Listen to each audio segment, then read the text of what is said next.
Thank you so much, Rose. That's very kind of you. So, interesting story.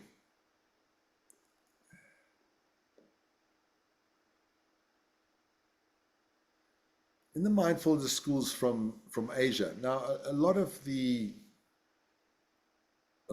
course has been Western secular mindfulness training, neuroscience, Western doctors, etc., Western research. But I lived in a temple for 3 years, and I was trained by Tibetan monks and their idea of mindfulness. It's no different to the West, except they seem to have a bit more of an advanced take on it after practicing it for thousands of years.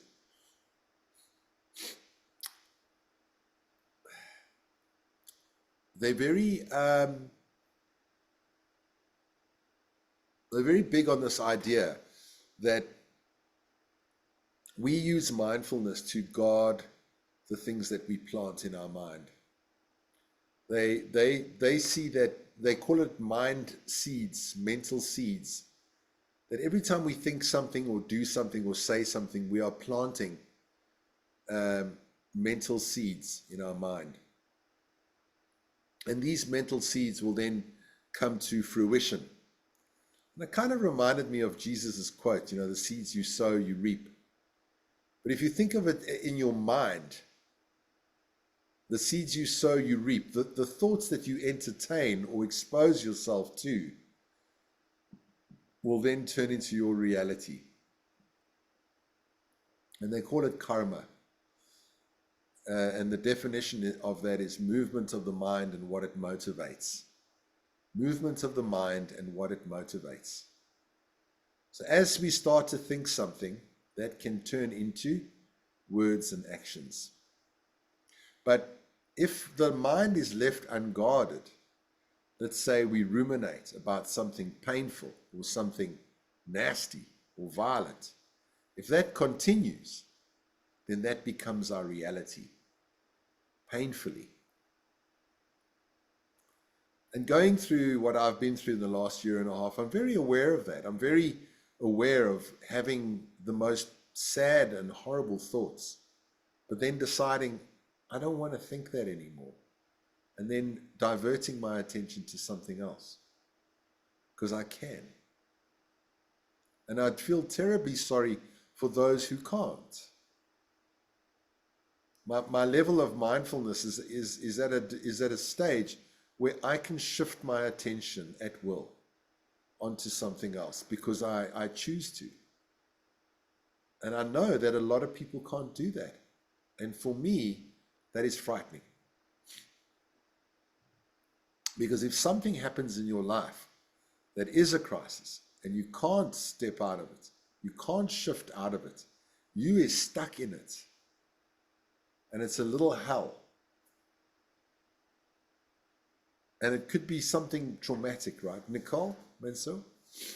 I'm sorry to take you back. Just quickly, No if I could problem. ask you to repeat the definition of karma, the Yeah. movement of the mind. And what it motivates. Thank you. That's the scholastic, that's the monks, that's the scholastic definition. They would tell you, people say karma is action or cause and effect, or what goes around comes around, etc., etc. But Jesus said the same thing. The seeds you sow, you reap. You plant this. He said actually in the Bible, you plant thistles, you're going to get thorns. If you plant figs, you're going to get fig tree. Fig pips, you're going to get figs. Like in like, apples and apples, bananas and bananas. You're not going to plant like an apple pip and get an orange tree. You know what I mean? So yeah. So Mark, is the connection between thoughts that it's you think a thought and an action will follow that thought somehow. Correct. So whatever I'm putting energetically out Yeah. is going to have a consequence somewhere, somehow. Correct. Correct. And if I'm putting negativity in, that's a consequence. Correct. That consequence will form even an unconscious bias. You see, that might stop you from talking to someone or cause you to talk to someone, etc., Mm. etc.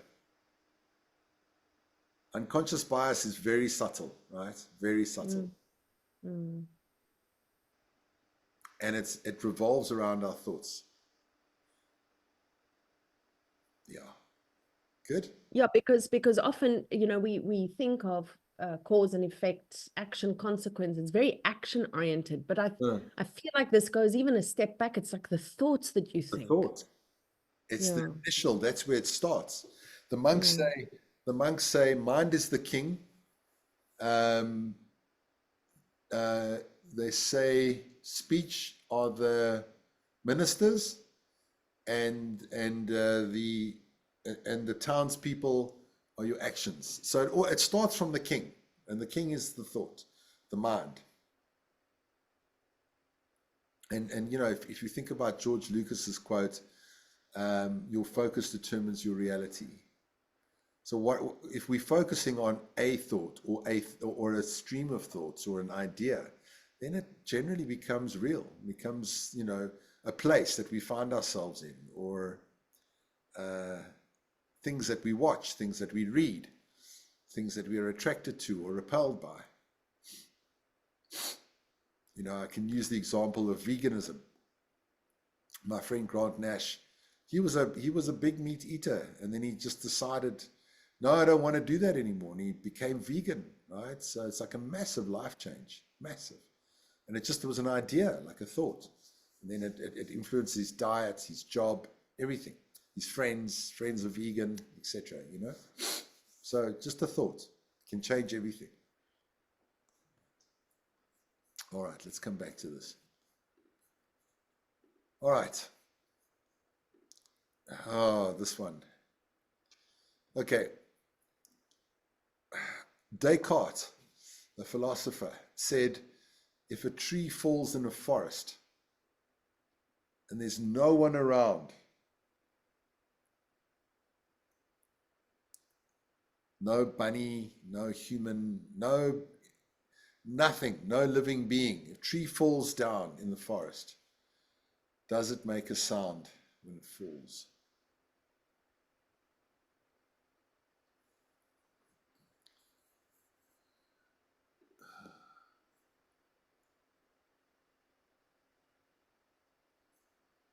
I'm going to need you guys to answer this one. Yes or no? Does it make a sound? Nicole Mansell was saying yes. Definitely. Mhm. Anybody say no? And if you say no, I'm going to ask you why.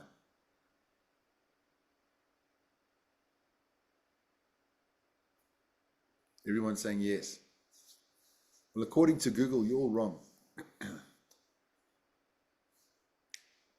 I love this.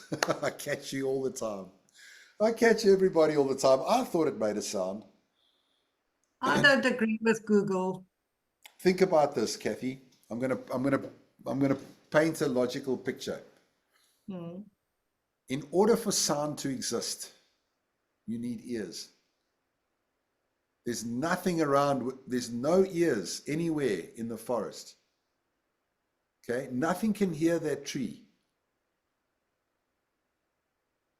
Now, trees can't hear other trees. As far as we know, trees don't have ears. They might, but we haven't found them. Think about this: a tree on the moon falls over. Maybe that's easier. Does it make a sound? It's on the moon. There's nothing there. There's no one there. It's just space. And it falls over. It doesn't make sense. It's completely going against what you've just said, because the sound is still there, whether there's someone to hear it or not, there's still a sound. There's no sound. So it's the same as, if I'm thinking a thought, I'm still putting it out. It's still a viable living thing that's Yeah. going out. Whether there's someone to receive my thought or not is irrelevant. I'm still putting it out there. Think of it this way. The only thing that can produce sound is ears. That can interpret sound, sorry. If the tree falls over, it can cause a vibration, but you need something with a nervous system to feel that vibration. No, but that's like saying if somebody is married to a deaf person, if they're talking, they're not talking because the partner can't hear them. That sound is still there. Just because a deaf person can't hear doesn't mean I'm not talking. Well, this is a massive debate, Kathy. There are I'm with thousands of Kathy. people. Yeah. I've been following this debate for a long, long time, and the arguments are very strong. Rose? Okay, so my take is also very philosophical. You don't need ears to hear because you can also hear with your heart, and emotions can go across time and space. Okay. And Mark, there's Yeah. research. There's that one forest. I'm not sure what's the name, but I know it's close to Gansbaai because I've been there. And some of the trees are over 1,000 years old. Wow. And they say there's definitely connection and communication Yeah. with the roots. So Yeah. I think the trees know it. Yeah. Why would Descartes come up with such a riddle? That's the question. What is the reason for this analogy from such a deep thinker?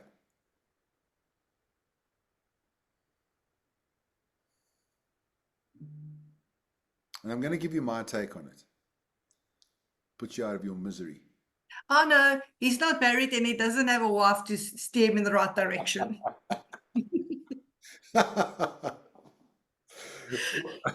Either that or he smokes too much boom or something, eh? No, he's a smart guy. I mean, he really is, you know, he's well known. Descartes, brilliant, brilliant philosopher. So I believe what he's trying to get at is that we believe that there's a reality that exists entirely without our involvement.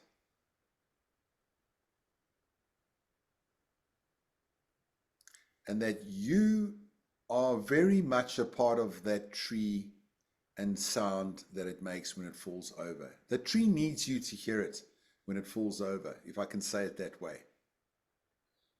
Okay? Just imagine for a moment, trees don't make sound because you need ears to hear that sound. I'm talking sound. I'm not saying, did the tree fall over or not? I'm talking about sound. Did the tree make a sound? Okay? When it fell over. And Descartes is suggesting that we need ears in the picture, and that we assume that we are so locked into this idea that things happen and if, you know, they happen all over the place. But Descartes is suggesting that things happen because you see them happening and you're involved with it happening. Does that make sense? Okay, we'll carry on. I told you this is going to be a tough class.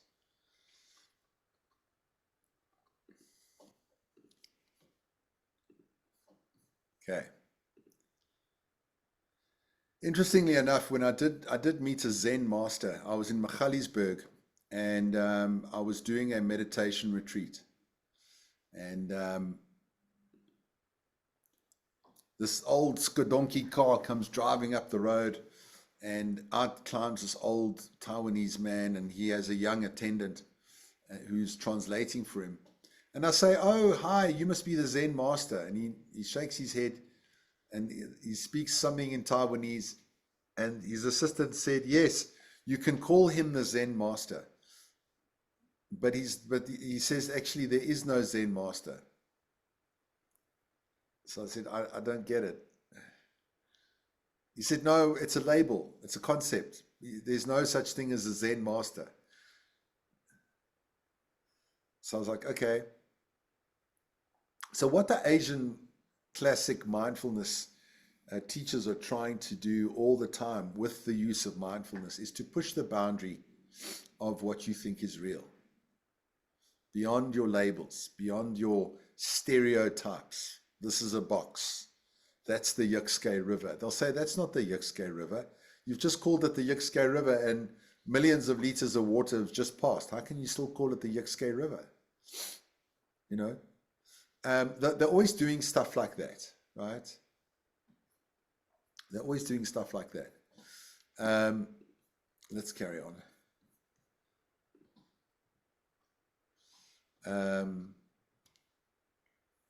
Where am I? Oh yeah, this is a good one. Relationships.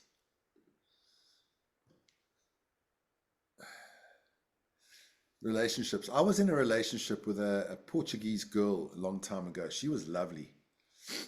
Michelle Gilles, beautiful girl, but extremely paranoid. She believed that I was sleeping around with everyone, and she would say, "Who you messing me around?" I said, "I promise I'm not messing. You're a player." "No, I'm not a player." Anyway, this went on for 2 years. We broke up. It was crazy. I couldn't handle that sort of intense distrust, and I wasn't messing around with anyone, which was sad because I really loved her, you know. Anyway, we had coffee a year later after we broke up, and then she was like, "Okay, now you can be truthful. Who were you sleeping with? Who were you messing around with?" I was like, "No one. I promised you, no one."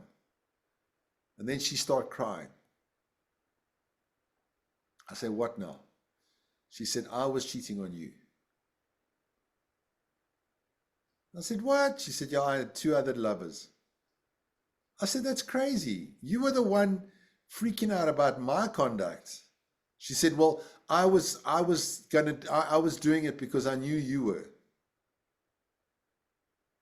So I was like, "But that's nonsense. I wasn't." Anyway, her backstory is her father cheated on her mother, which caused a divorce. He had multiple affairs. This girl, her first boyfriend, cheated on her with her best friend at school. Second boyfriend cheated on her. Third boyfriend cheated on her. And then it was me. So poor Michelle, all she knows are men that cheat on women. That's her reality. So what do we call that in one word? What she was doing to me. Rejection. Projection. Mm. Yes, projection. She was projecting onto me her stuff. And it was sad. How much of our reality are we projecting? 5%, 10%, 15%, 20%? Now, if Probably, everything, 40. sorry. Could I was be. going to say probably closer to 100%. Well, the Asian classic masters of mindfulness say you are projecting this reality 100%. Very tough to think about, very, very difficult to think about.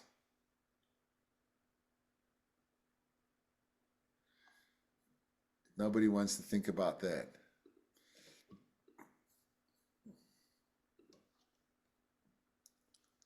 So we've been exploring mindfulness and the attitudes of mindfulness: open-heartedness, non-judgment, and non-reactivity. We are moving now into non-judgment. We've done non-reactivity, we've done open-heartedness, self-love, and love for others, and now we're in the non-judgment bubble. Okay, non-judgment. Here's a good one. Let me grab something quickly.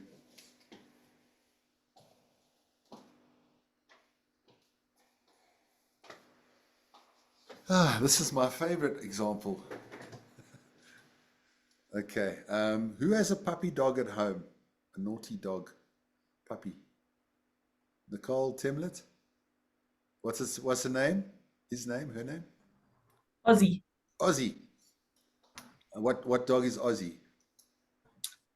Yorkie. A Yorkie. Okay, that's cool. All right, so let's start with this. What is this, guys? Pen. It's a pen.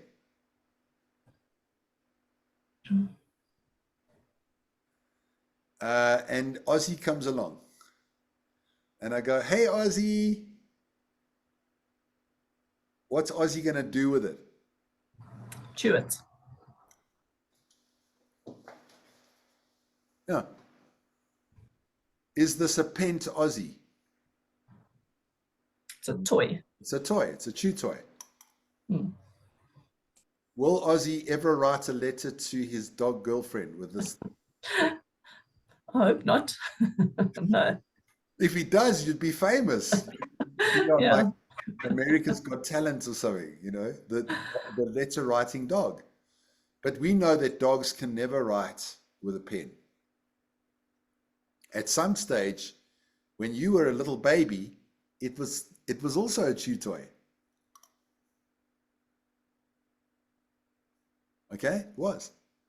Until you went to school and they taught you how to use this, and it functions as a pen. And you go, this is a pen. So let's just imagine for a moment that all the humans left the room and there was just dogs. This would be a chew toy.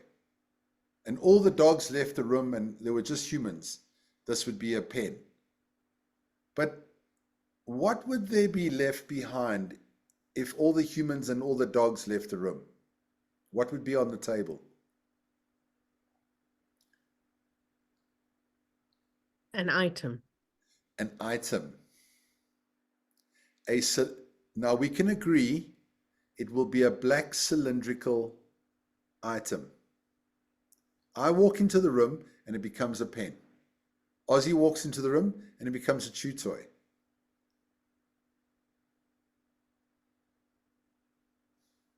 And there's a part of you that's going, but it's a pen. But it's a pen, right?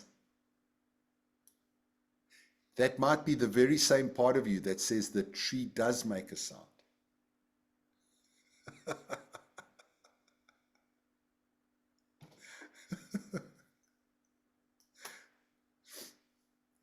This is just an item.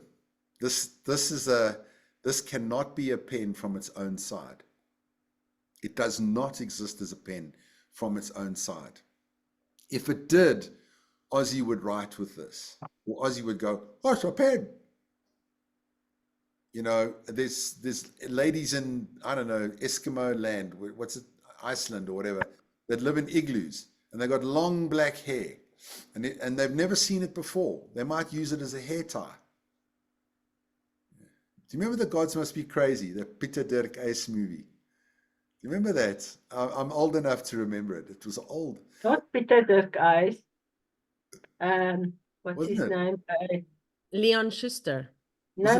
It was Uys. Yami Uys. Yami Uys. Yeah. Yanni. Yami. Okay, sorry. Yami. Yami.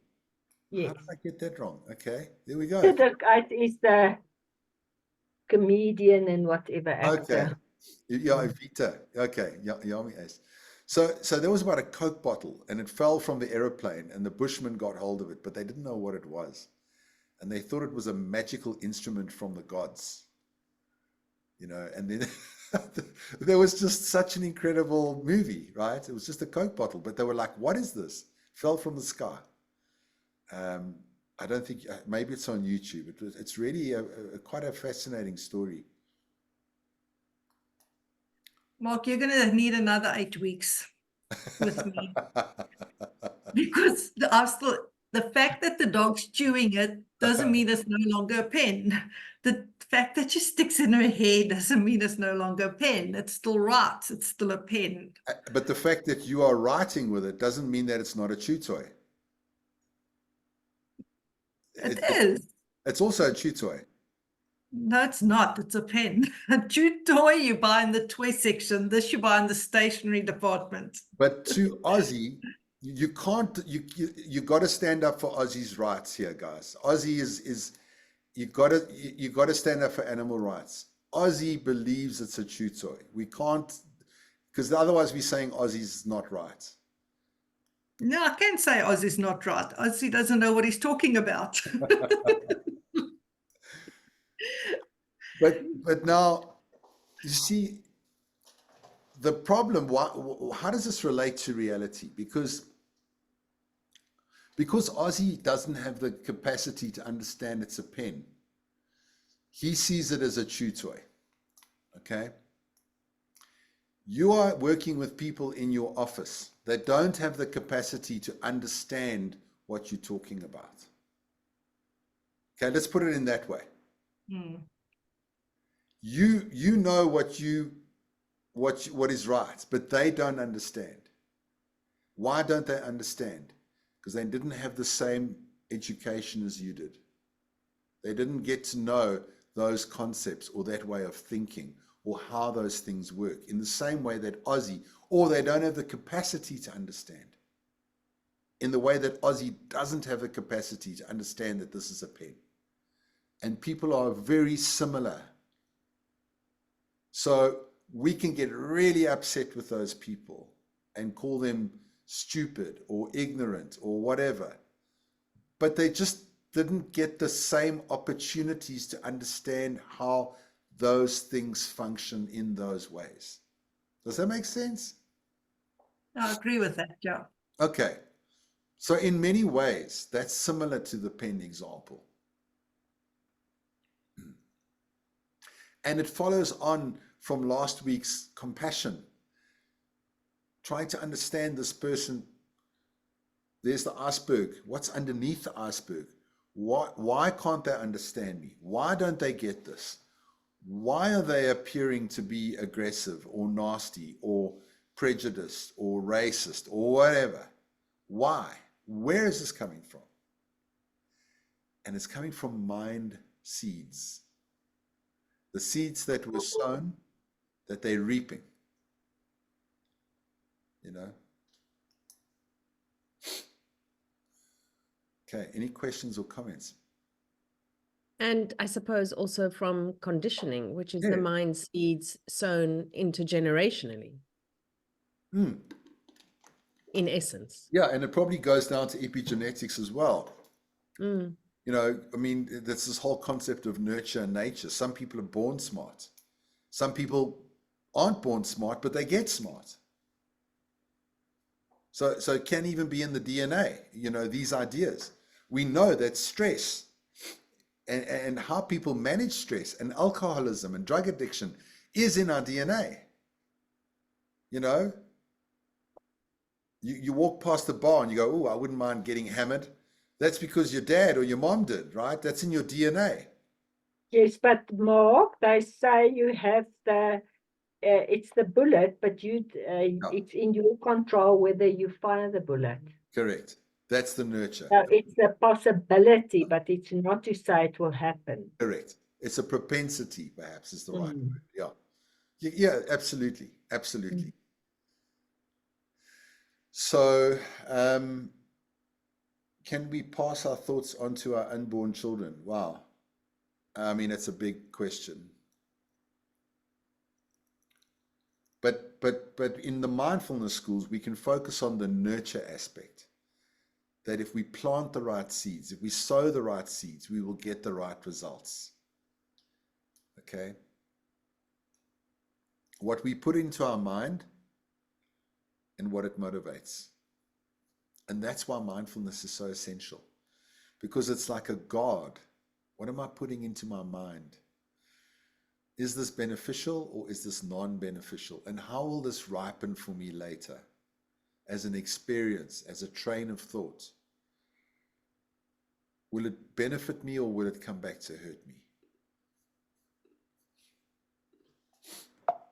Ah, Ozzy. I'd love to meet Ozzy. So yeah, that's how it would play out in the office. People don't understand each other. In relationships, people always say, but you don't see things the way I do. Why don't you see them like I see them? You know, it's like a common relationship argument, right? Maybe your partner can't because they don't have the same mind as you. The lead singer of Foo Fighters, Dave Grohl, said something really important. He said, I play my song and 85,000 people hear something different. They all hear the song in their own way, through their own life experiences. And it might mean completely different to each person that hears the same song. We can't assume that everyone's hearing the song and feeling the same things that we are. Again, cognitive fusion. We explored this last week, that we build constructs. We build, you know, it's going back to Hoi Fang. And Hoi Fang's like afraid because he thinks that the chickens see him as a grain of corn. You know, that's an example of bizarre cognitive fusion. He's created an illusory experience, which is madness. But what are we holding on to about ourselves that we truly believe this is who I am and that is who they are? Because that would be fusing yourself with very fixed lines. Remember the cow? Very fixed lines. Take those lines away and the, you know, everything is expansive, and perhaps in its naked rawness we can experience reality with a beginner's mind. And John Kabat-Zinn talks about beginner's mind, seeing things fresh and trying to see it from multiple sides and multiple angles.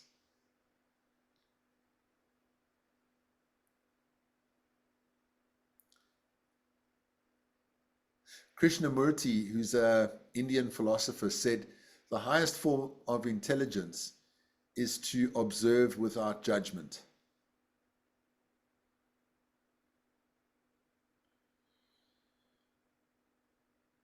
Because if we judge, do we know that we really are correct? You know, I'm going to go back to the Bible. Jesus said, if you want to judge, then you must cast the first stone, right? How do we know that our judgments are really correct and true and real on the situation, on people? And I think it's okay to think that you're right and not to question yourself, oh God, maybe I'm wrong about everything. Because that would be terrible, right? You'd be like imposter syndrome. To feel, yes, I have a valid perception. My perception is valid. It is fine. It's good. But I understand at the same time that other people have different ideas and different perceptions, and that's okay too. But we don't do that. We're like, no, this is real, and what these people are talking about is bullshit. This is real, and that's not. And that's the source of war, of all conflict, of workplace meltdowns, etc. So when John Kabat-Zinn talks about non-judgment, he's talking about curiosity, to maintain a curious mind or a growth mindset, as Carol Dweck likes to put it, you know.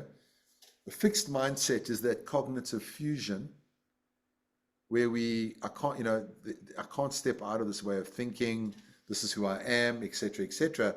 But now this growth mindset, or as who talks about it, I think it's Simon Sinek, he talks about an infinite mindset, which is very expansive. But to be curious is, what did Einstein say? He said, I have no special abilities, I'm just passionately curious. You know? can we agree that curiosity is a superpower, is the place of great learning?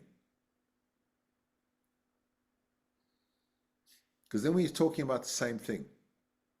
Maybe I can be curious. Well, maybe the tree doesn't make a sound. I don't know, but I'll be curious. Maybe I'm not right. Maybe I'll entertain some other idea. Maybe.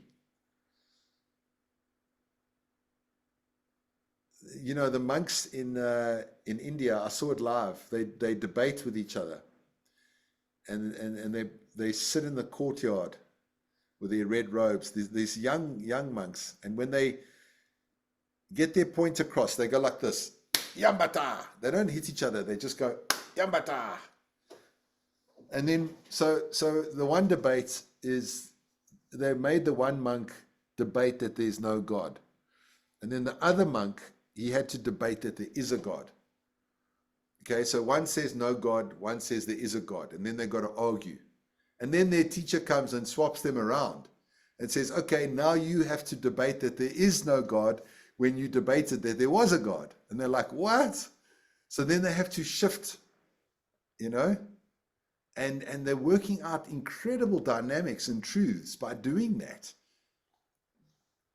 Gosh, I mean, if we could do that at school, can you imagine trying to see things from different sides and have to step into someone else's shoes and debate on behalf of them, even though it goes against your culture and your understanding and your worldview? We would understand things so much better because we would start to think about it more.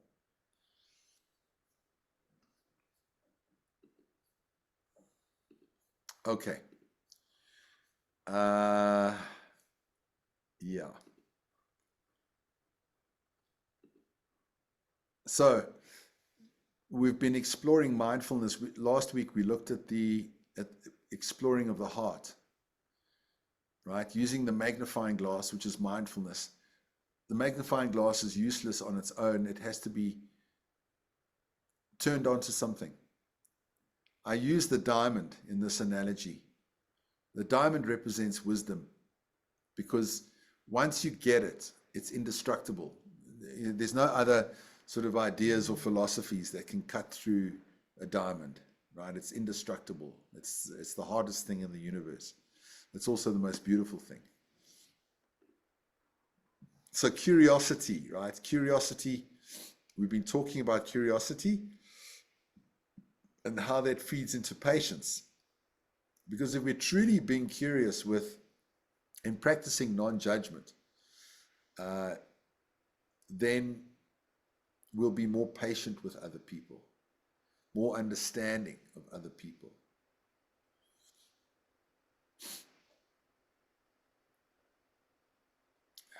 Okay, any comments, questions?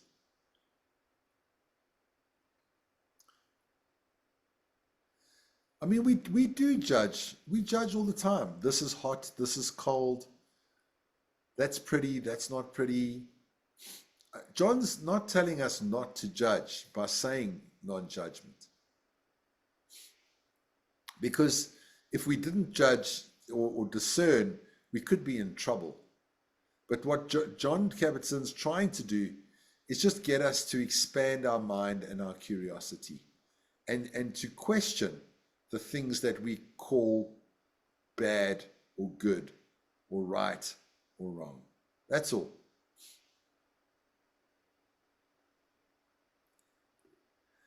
We're going back to projection. So the reality is this world is playing itself out in front of you. Your family, your job, your life.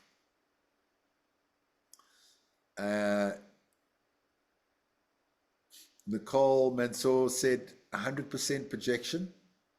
I'm going to be curious and I'm going to just maybe put my mind into that a little bit. And if that's the case, then it's not so much what's happening on the screen. It's what's coming from the projector, which is at the back of the movie house. But everything looks pretty real in front of us. Everything looks really real on the screen. But what happens if it's really coming from the projector And I don't know, 100%, 80%, 70%, I don't know. I'm just entertaining the idea that much of our reality and the way we experience it is somehow coming from our mind. And if that's the story, then mindfulness is everything. It's not just a pleasant add-on. It's everything. It's like your mind is a garden and we're tending to that garden. We are working that garden. We are pulling out the weeds. We are nurturing. We are growing. We are watering. We're making sure that that garden is pretty and it's beautiful. And we're working on it every day. But if we let it go, then it's going to be covered in weeds. And it's the same with our minds, right? If we're not tending to the garden, what weeds can overcome us?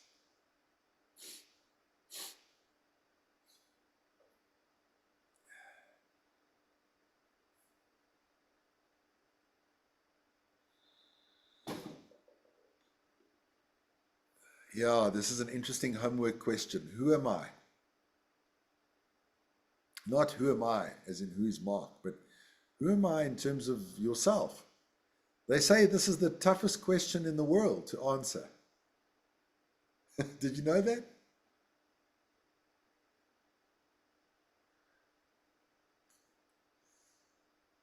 People freak out. They don't know. This is a very difficult question.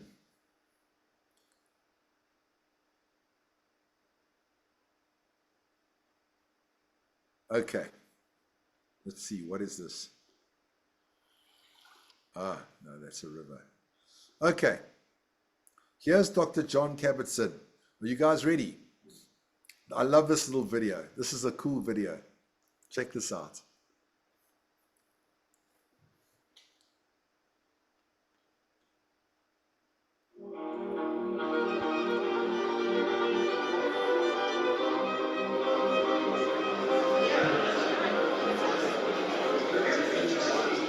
My name is Jon Kabat-Zinn. My working definition, or what I call operational definition of mindfulness, is it's the awareness that arises through paying attention on purpose in the present moment, non-judgmentally. And then I sometimes put in the service of self-understanding and wisdom. We all take ourselves too seriously because we believe that there's someone to take seriously. That me, we become the star of our own movie. The story of me, starring, of course, me. And everybody else becomes a bit player in our movie. And then we forget that it's a fabrication, it's a construction, and that it's not a movie, and that there's no you that you can actually find if you were to sort of start to peel back. Well, are you your name? Are you your age? Are you your thoughts? Are you your opinions? Are you even your genetic inheritance? Even your genes, if you meditate or eat differently, they're going to be expressed by the hundreds differently. So you're not even your genetic inheritance. So who are you? And here's where the rubber really meets the road. The question is much more important than the dime store answers that we come up with. So then we can notice this phenomenon called selfing. How much of our time we are running the narrative of I, me, and mine, which is now being identified with certain regions of the brain that do that narrative default mode kind of thing. And then mindfulness, MBSR, has been shown to actually light up other areas, or more lateral areas, where there's no more story of me. It's just this breath, that out breath, and it's not me breathing either. If it was up to me to be breathing, I would have died a long time ago. Whoops, got distracted, forgot, dead.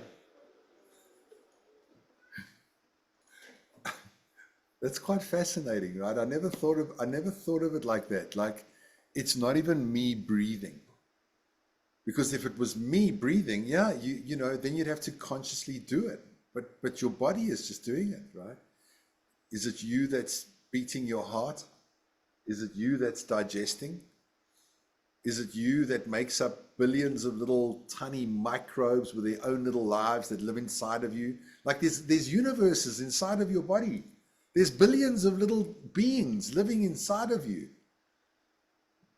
That's all part of you. Is that you? It's so interesting. It's not even me that's breathing, So who am I? I think that's what he says. That's where the rubber meets the road. That's the dime store question. The dime store question. Dime store answer. Who am I? Okay. Any thoughts, reflections? You guys seem, I think your eyeballs are spinning around like those. I told you it was a tough class. It's just difficult. But it's good to question and open up a little bit and think slightly differently about things.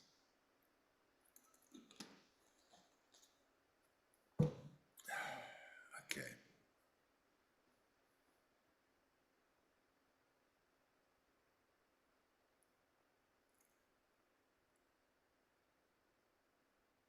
Let's move into a meditation.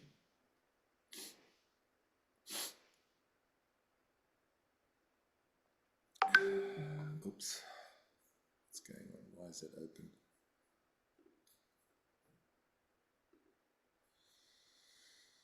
All right. This one is called The Sound of Wisdom. Let's take in a nice deep breath in through the nose and slowly exhaling it out the mouth with control.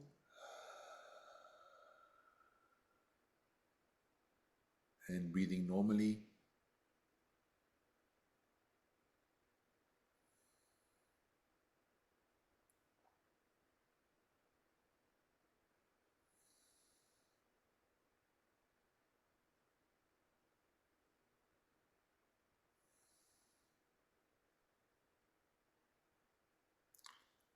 Let's focus on whatever sounds are arising.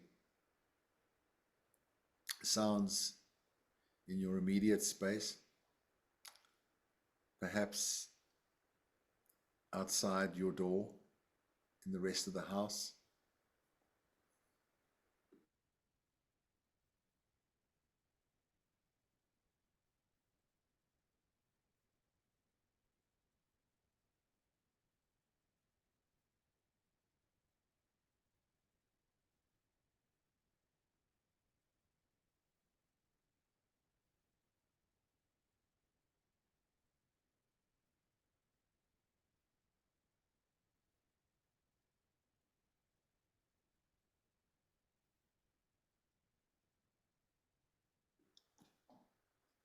Perhaps sounds that are out in the street, cars passing by,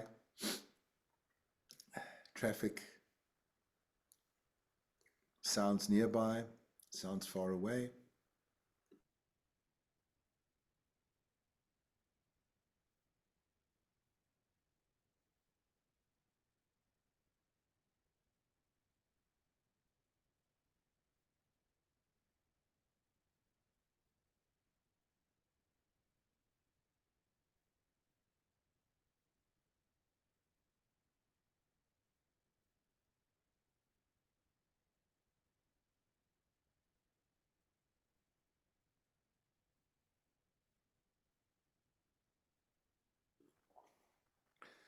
And let's consider our judgment towards the sounds that we hear. Are some sounds pleasant and some sounds unpleasant, or other sounds just neutral?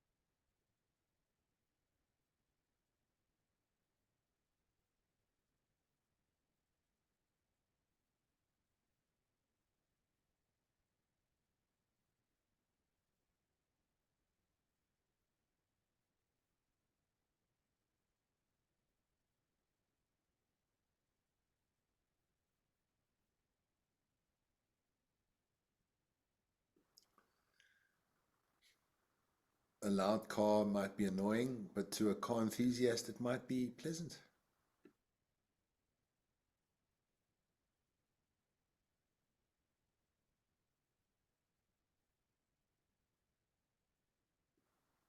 Let's try and experience sound just as it is without any thought of who could be causing it or where it's coming from or what it is, but just as it is with a beginner's mind, a naked awareness beyond our conditioning. It's just the sound.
We can hear the sound of our own breath even.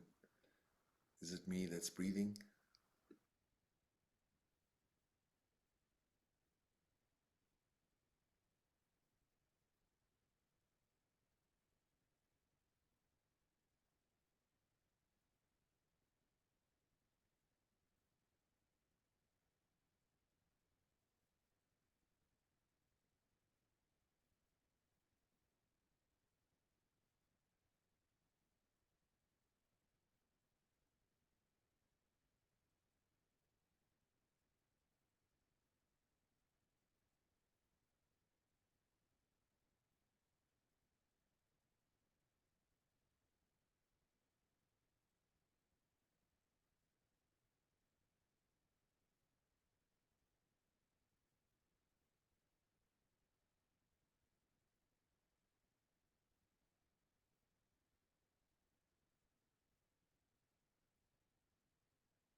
Okay, let's take in a nice deep breath in and breathe it out.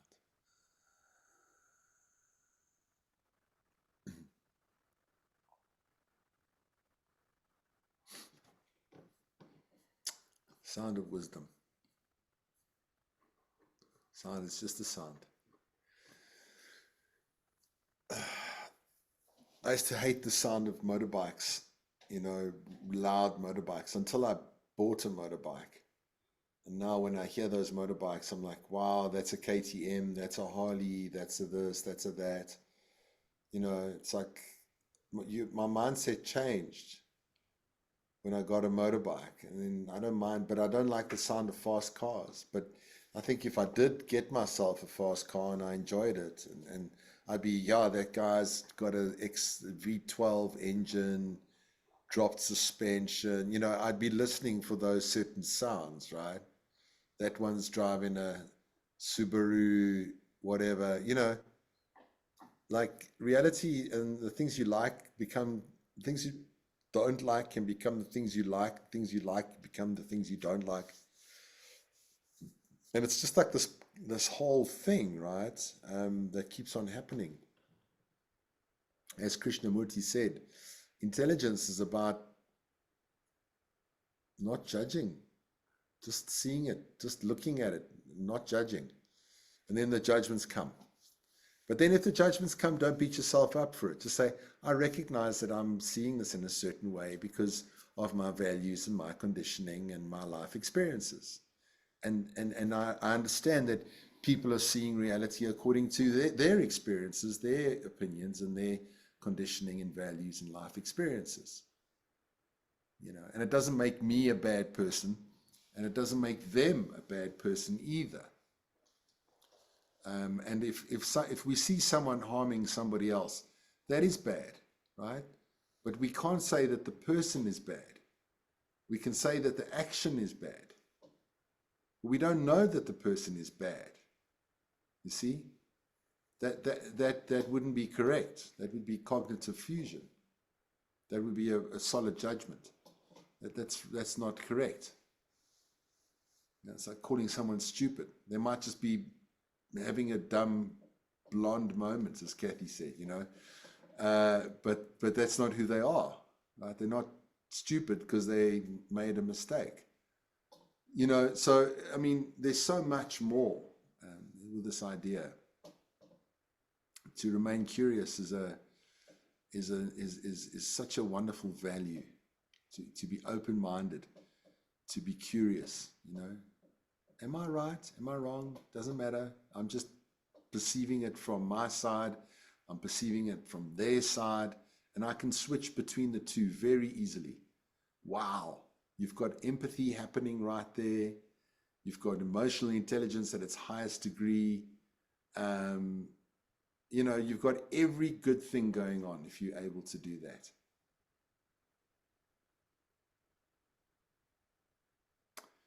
In the monastery, there's a mantra that they have called Om Mani Padme Hum.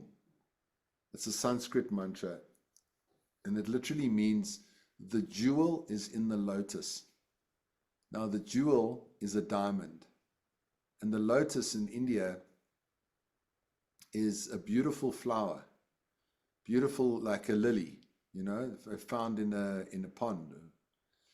So what does it mean? The jewel, the diamond is in the lotus. What does that mean? Right? It means that wisdom is inseparable from compassion, because they speak of the lotus as a symbol of compassion, because it grows out of the dark mud.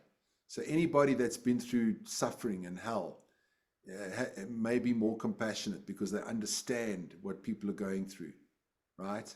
So the lotus is a symbol of compassion, and the diamond is a symbol of wisdom. And they say that wisdom and compassion are inseparable.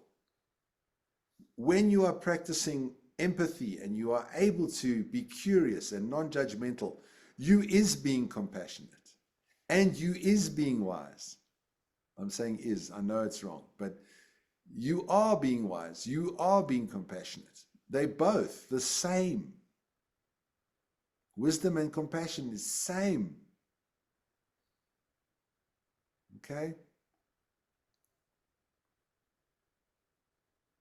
Thich Nhat Hanh talks of compassion is born from understanding, and understanding is the result of looking deeply. I love that quote. Compassion is born from understanding, and understanding is the result of looking deeply. Deeply within ourselves, taking a moment to be silent, to slow it down.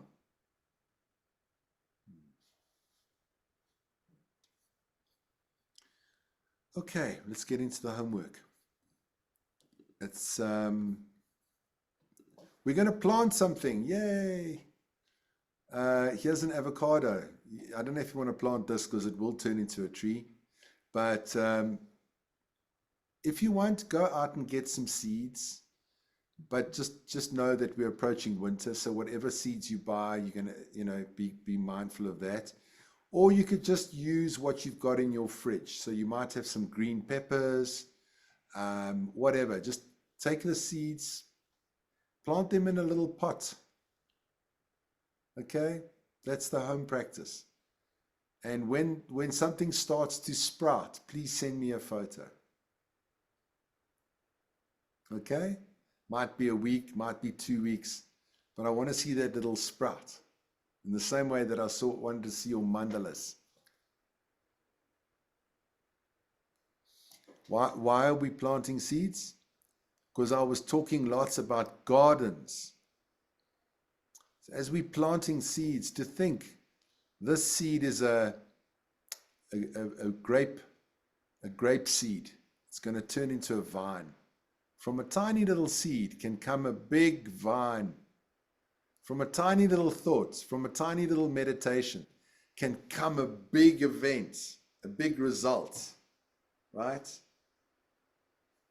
If I can think of my mind in that way, if I'm going to cultivate loving kindness and wisdom and mindfulness, that could turn into a big tree. That could turn little acorn growing into a big oak tree. Okay? That could have a big effect on our mind. So when we nurture that seed, we can think of the seeds we sow and we reap. There is a journal practice. Where is it? There we go. A journal practice, non-judgment dash curiosity or hyphen curiosity. Non-judgment, how non-judgmental have I been today? Or how curious have I been today? Okay, if you can journal that every day, maybe moments. I could have judged that person, but I didn't. They appeared to be a complete idiot, but I didn't think they were because I'm being curious, etc. Like moments of being curious, right? And I think this is an easy one because we judge all the time. We judge all the time. Then on the other page, who am I today? I guess it's just checking in with yourself. Who are you today? Are you happy? Are you sad? Are you feeling very much like a Catherine or a Kathy or a Nicole or a Rose or an Anna Marie? Like, who are you feeling? Like, what are you feeling today? Are you feeling on top of the world, or who are you today? And maybe every day you're a different person in some ways. They say you're never the same person. When you wake up in the morning, you're different from yesterday. So just to get into that idea that every day we might be feeling different, we might be looking different. Each day is a new day, okay? So tracking that, the seeds, and the sound of wisdom meditation, which I'll share with you.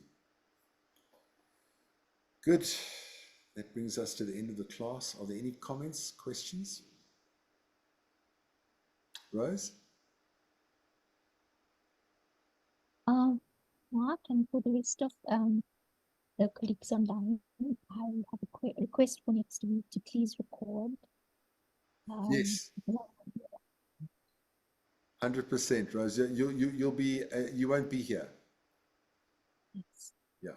Okay, no problem.